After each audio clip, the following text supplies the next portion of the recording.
Let's get to question number 2, which is about the Apocrypha. This is the question that was submitted. I'm struggling to understand the Apocrypha.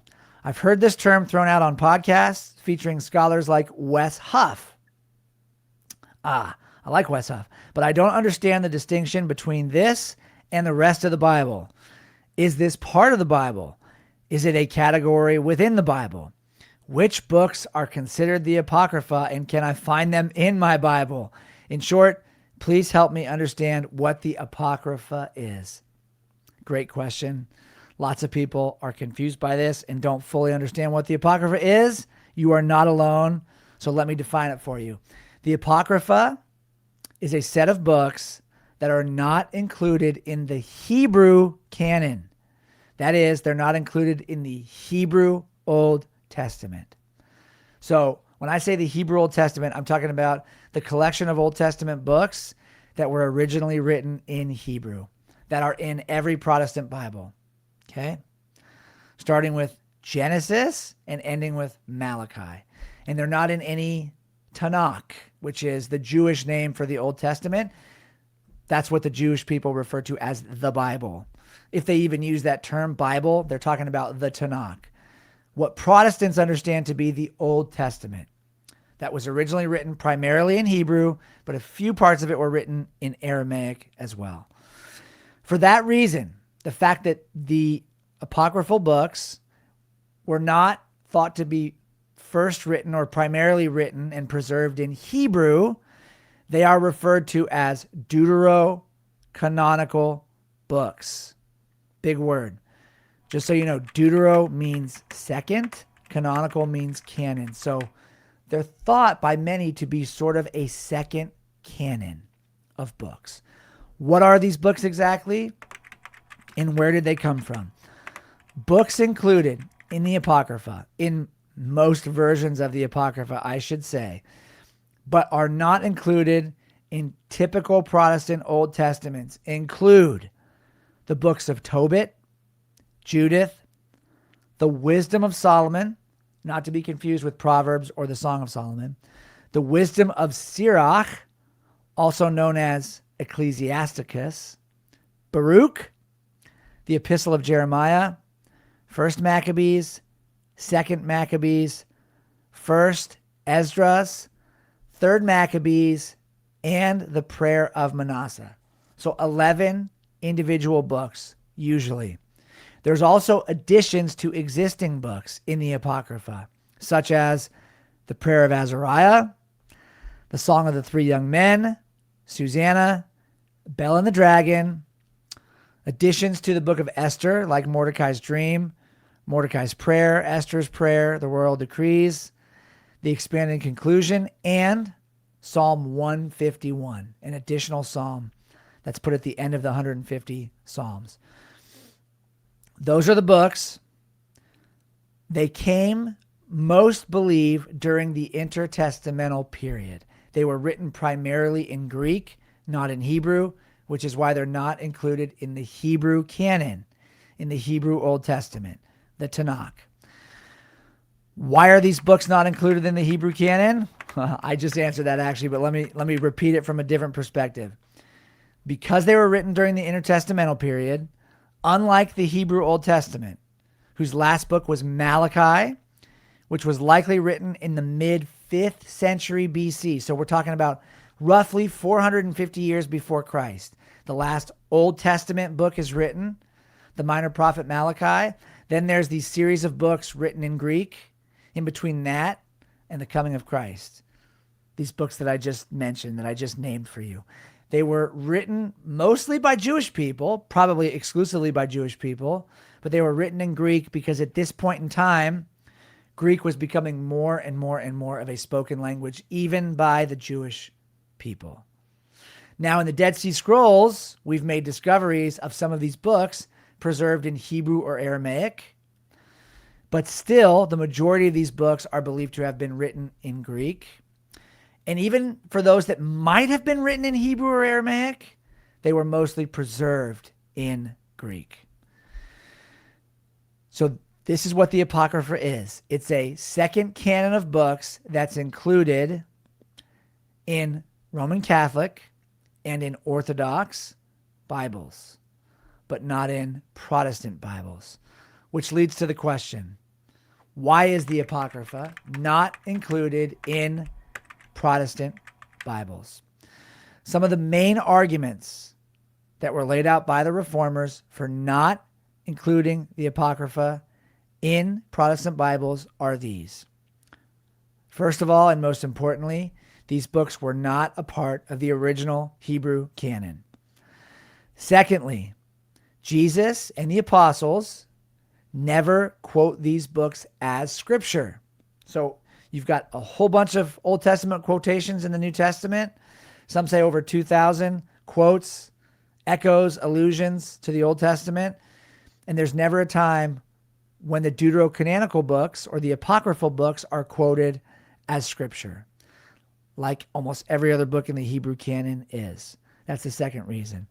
Third reason that the Protestant Reformers didn't include the Apocrypha in Protestant Bibles is that there was an ongoing debate in the early church about whether these books should be included as scripture in the Christian canon. I'll say more about that in just a second. And the fourth reason, going back to our last question, that the apocryphal books were not included in the Protestant Bible is that they may very well teach shady things like the doctrine of purgatory. Do you think 2 Maccabees teaches the doctrine of purgatory? I actually don't think 2 Maccabees teaches that at all. But nonetheless, it does teach prayers for the dead, which some Protestant reformers agreed with, like Martin Luther, and others did not. What was the debate in the early church about the Apocrypha, and how was it settled?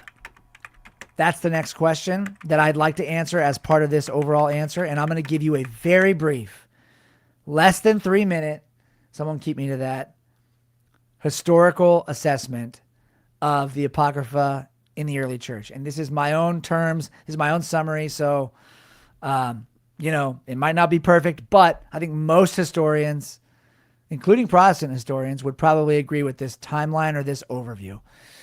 The earliest church used the Septuagint extensively. That is the Greek translation of the Old Testament, which included the apocryphal books. That's without question. The early church definitely was familiar with the Apocrypha, and at least for the first few hundred years, probably viewed books like Judith and Tobit the same way they viewed books like Esther and Job. Okay?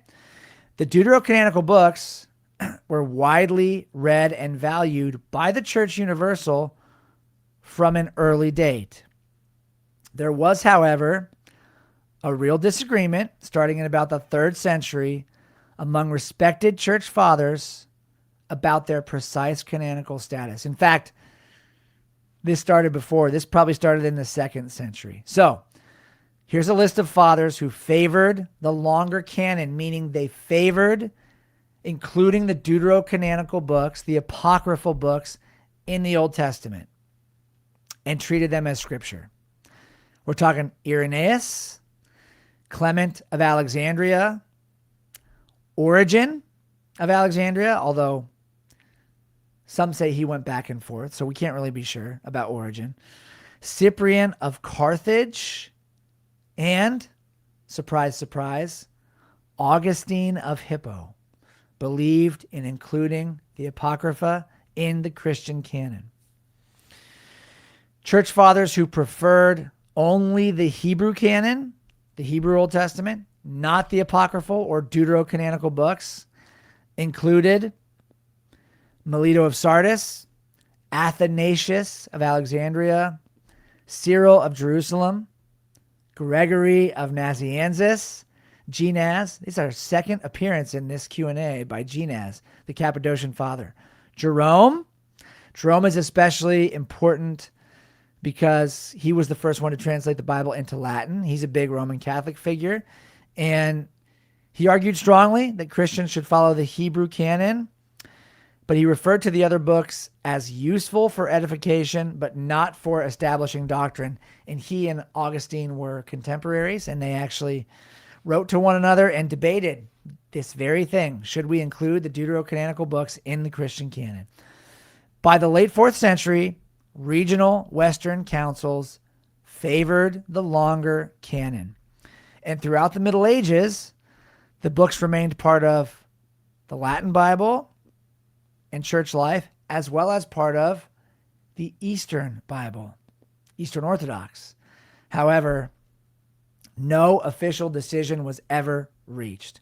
So now we fast forward to 1517 and beyond.